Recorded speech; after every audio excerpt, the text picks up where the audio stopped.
There's a month to go before the European elections and the campaign has started to hot up. The Green Party came very close to winning a seat in the East last time around, and today the party launched its campaign. The Greens' lead candidate here is Dr Rupert Read, a Norfolk academic. At the 2009 Euro elections he missed a seat by just 1% of the vote. This time he's standing again and needs to reach 10% to gain a seat in Strasbourg. Well, the Green Party's leader is Natalie Bennett. She joins me now.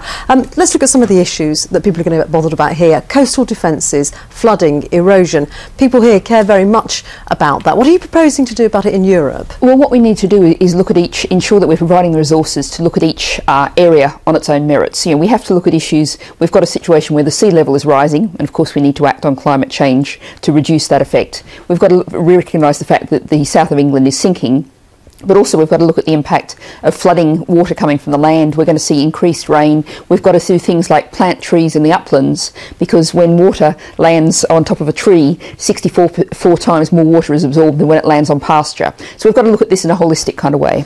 We're going to go through a fair few things here. The Colchester Food Bank, you were discussing it tonight in Colchester. How is what you discussed there going to affect what you're doing in Europe? Well, I think what we saw in Colchester, it was fascinating and disturbing to hear how there's 12 food banks across the whole of Essex, and they've actually helped more than 20,000 people last year. But in Colchester specifically, they had 33 tonnes of food donated last year, and they thought, isn't this great, we're doing really well, but they're seeing food in the last few months rushing out the door, and they badly need more donations, and I'd certainly urge your watchers to help. Fracking is another thing that I imagine that you've got quite a strong view on. But today the British government announced that the law's being changed to make it easier for fracking companies to put pipelines underneath people's houses. How can you change anything about that? That's the British government. This isn't... Well, I think this is something where European regulation, and we are, as the Greens, the fourth largest group in the European Parliament, so we have the real chance to make a difference there. And things like environmental legislation we can apply across the whole of Europe, which can help to make sure that, we don't want any fracking, and we'd like to see a moratorium eventually. Where do you stand on immigration?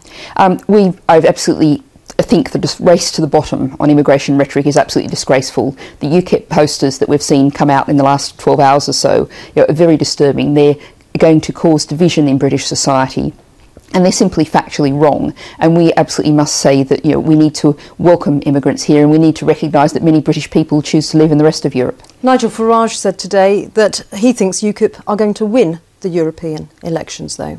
I think UKIP will do well in the European elections because they're playing on fear. What we want to offer as the Green Party is the hope that we can build a much better society, an open, plural society in which we have everyone meets their basic needs. A lot of the concern about immigration relates to poverty, low wages, problems with housing, problems with crowded NHS facilities and schools. And those are failures of government policy. They're not caused by immigration. Very briefly, aren't green policies seen as a luxury rather than a necessity in times of austerity? Well, I think policies like bringing the railways back into public hands, like making the minimum wage a living wage, that keeping the NHS publicly owned and publicly run, those are policies that absolutely resonate with the British public. Natalie Bennett, thanks indeed for joining us tonight. Natalie Bennett, the leader of the Green Party there.